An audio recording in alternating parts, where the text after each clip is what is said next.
牆上邊寫咗好多睇唔明嘅字。台面放咗個好大嘅樽，個樽貼咗張紙，寫咗蝦過佢同學嗰個名。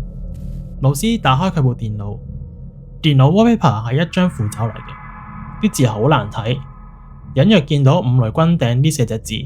過咗嗰晚之後，我哋一直都聯絡唔到呢位同學，最後得知佢被屋企人送咗去青山醫院。究竟佢係因為內心愧疚，定係因為俾人落咗降頭而精神失常，我哋無從得知。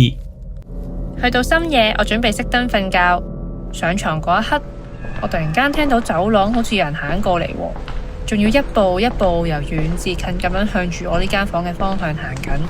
我一路聽啲腳步聲逐漸行近，突然間去到我門口嘅時候就停低咗。